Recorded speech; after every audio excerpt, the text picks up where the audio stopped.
صلی اللہ علی النبی الامی وآلہ صلی اللہ تعالی علیہ وسلم صلاۃ و سلاما علیک یا رسول اللہ صلی اللہ تعالی علیہ وسلم۔ کھانے کے طریقے اور اس کے آداب کا ذکر ہے۔ ترمذی شریف کے اندر یہ روایت ہے، حضرت ام ہانی رضی اللہ تعالی عنہ سے روایت ہے، کہتی میرے یہاں حضور صلی اللہ تعالی علیہ وسلم تشریف لائے، فرمایا کچھ تمہارے یہاں ہے؟ میں نے عرض کی کہ سوکھی ہوئی روٹی اور سرکہ کے سوا کچھ نہیں۔ فرمایا لاؤ، جس گھر میں سرکہ ہے اس گھر والے سالن سے محتاج نہیں۔ اس حدیث مبارکہ میں ذکر ہے کہ پیارے آقا علیہ الصلوۃ والتسلیم تشریف لے گئے حضرت ام ہانی رضی اللہ تعالی عنہ کے یہاں، اور آپ نے کچھ کھانے کے لیے طلب فرمایا تو انہوں نے عرض کیا کہ یا رسول اللہ سرکہ کے سوا کوئی نہیں ہے، روٹی بھی ہے سوکھی ہوئی۔ پیارے آقا علیہ الصلوۃ والتسلیم نے اسے منگایا، اور منگانے کے بعد ارشاد فرمایا کہ جس گھر میں سرکہ ہو تو اس گھر والے سالن کے محتاج نہیں، یعنی سرکہ جو ہے اگر گھر میں ہے تو اگر کوئی سبزی یا جو ہے ترکاری یا سالن نہ ہو تو آدمی سرکہ سے بھی روٹی کھا سکتا ہے، اور یہ جو ہے فائدہ مند بھی ہے بدن کے لیے، صحت کے لیے، لہٰذا اس کا بھی اہتمام رکھنا چاہیے۔ آج بہت کم لوگوں کے ہاں سرکہ رہتا ہے یا استعمال کم کرتے ہیں، جس کی وجہ سے آج تمام جو ہے بیماریاں لوگوں پر لاحق ہوتی ہیں، لوگوں کے بدن سے بیماریاں وابستہ ہوتی ہیں۔ نبی اکرم صلی اللہ تعالی علیہ وسلم کے فرمان،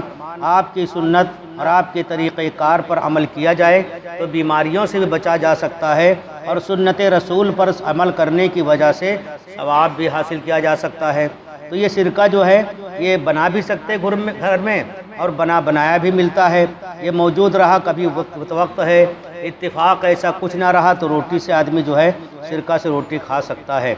صحیح مسلم شریف کے اندر حضرت جابر رضی اللہ تعالی عنہ سے روایت ہے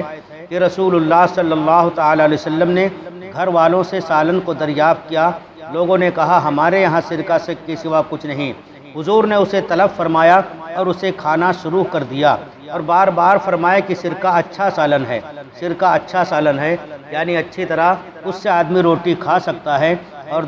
جو ہے پیٹ کی کئی بیماریوں سے بچا جا سکتا ہے، نجات حاصل کی جا سکتی ہے۔ ابن ماجہ کے اندر اسماء بنت یزید رضی اللہ تعالی عنہا سے روایت ہے کہ نبی کریم صلی اللہ تعالی علیہ وسلم کی خدمت میں کھانا حاضر لایا گیا، حضور نے ہم پر پیش فرمایا کہ ہم نے کہا ہمیں خواہش نہیں، فرمایا کہ بھوک اور جھوٹ دونوں چیزوں کو اکٹھا مت کرو، یعنی بھوک کے وقت کوئی کھانا کھلائے تو کھا لے، یہ نہ کہے کہ بھوک نہیں ہے، کھانا بھی نہ کھانا اور جھوٹ بھی بولنا دنیا اور آخرت کا خسارہ ہے، یعنی تکلف کرنے والے ایسا کیا کرتے ہیں، اور بہت سے دیہاتی اس قسم کی عادت رکھتے ہیں کہ جب تک ان سے بار بار نہ کہا جائے کھانے کے لیے تیار نہیں ہوتے، انکار کرتے رہتے ہیں اور کہتے ہیں ہمیں خواہش نہیں ہے۔ تو جھوٹ بولنے سے بچنا چاہیے، یعنی جھوٹ تمام بیماریوں کی جڑ ہے، تمام برائیوں کی جڑ ہے، تو اس سے بھی پرہیز کرنا چاہیے۔ اب لوگوں کو پتہ نہیں ہوتا اور جھوٹ بول جاتے کہ کوئی شخص جو ہے آپ پہنچے کسی کے پاس یا آپ کے پاس کوئی آیا، آپ کھانا کھا رہے یا جس کے پاس آپ پہنچے کھانا کھا رہا، کھانا کا ٹائم ہوا، اب بلایا گیا کہ آ کے کھانا کھا لو، آپ نے کسی کو بلایا، آپ کے ہاں کوئی آ گیا اتفاق سے دوست احباب، تو اس کو جب آپ نے بلایا تو وہ کہے گا نہیں مجھے نہیں کھانا ہے، مجھے بھوک نہیں، آپ کھاؤ، حالانکہ اسے بھوک لگی رہتی ہے۔ تو یہ جو کہا بھوک نہیں ہے، کھانا نہیں کھانا، یہ قسم کا جھوٹ بولا۔ اور بہت سے لوگ ہوتے ہیں تو وہ سوچتے ہیں ہم سے بار بار کہا جائے، اور بار بار کہنے کی تمنا ہوئے سوچتے ہیں کہ بار بار کہیں گے اور انکار کرتے رہتے ہیں، تو اس طرح سے جو ہے جھوٹ بولنا ہو گیا۔ اگر کوئی بلائے کھانے کی خواہش ہے تو کھانا کھا لینا چاہیے، اس میں تکلف کرنے کی ضرورت نہیں ہے، ورنہ جھوٹ بول جائے گا بات میں آدمی اور پتہ نہیں چلے گا۔ اس طرح جھوٹ بولنے کی وجہ سے وہ گنہگار ہوگا، اور اللہ کی بارگاہ میں اس کی پکڑ ہوگی، گناہوں کا جو ہے بوجھ اس کے اوپر پڑے گا۔ تو جھوٹ سے بچنا چاہیے، اور جھوٹ سے جب بچے گا تو اللہ تبارک و تعالی نام اعمال میں نیکیوں کا اضافہ فرمائے گا۔ مسلم شریف کے اندر حضرت ابو ہریرہ رضی اللہ تعالی عنہ سے روایت ہے، کہتے ایک روز رسول اللہ صلی اللہ تعالی علیہ وسلم باہر تشریف لائے، اور حضرت ابو بکر اور حضرت عمر رضی اللہ تعالی عنہما ملے، ارشاد فرمایا کیا چیز تمہیں اس وقت گھر سے باہر لائی؟ عرض کی بھوک۔ فرمایا قسم اس کی جس کے ہاتھ میں میری جان ہے،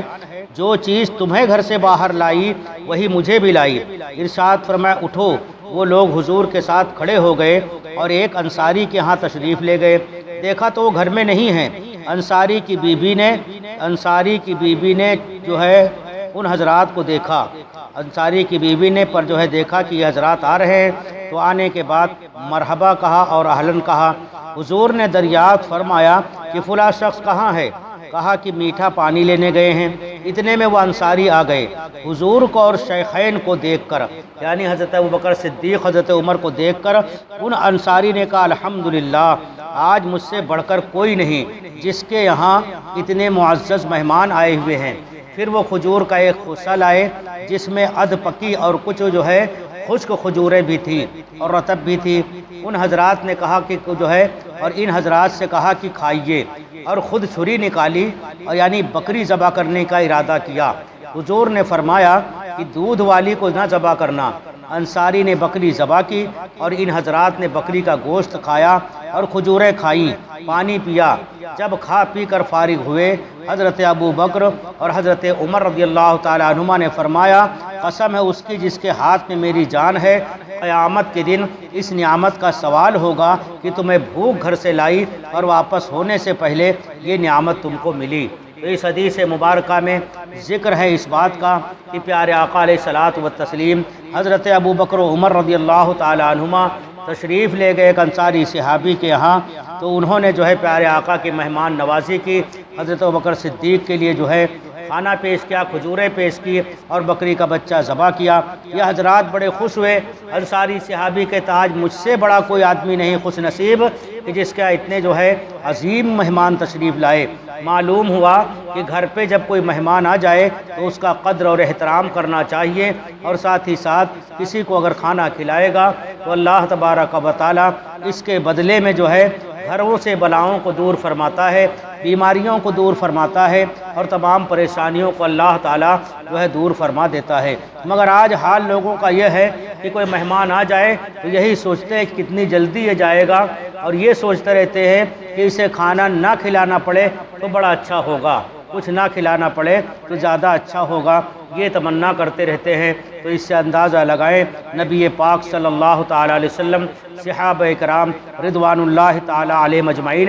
کس قدر جو ہے اہتمام کیا کرتے تھے، اور اس کی برکتوں سے اللہ تبارک و تعالیٰ انہیں دنیا کی رحمتوں سے برکتوں سے مالا مال فرماتا رہا۔ معلوم ہوا اللہ کی رحمت اور برکتیں حاصل ہوتے ایسے لوگوں پر جو نبی پاک اور صحابہ کرام کی سنت پر عمل پیرا رہے اور ان کی طور طریقے پر زندگی گزارے۔ پروردگار عالم کی بارگاہ میں دعا ہے، اے خالق کائنات، تو ہم سب کو ان باتوں کو سن کر ان پر عمل کرنے کی توفیق رفیق عطا فرما۔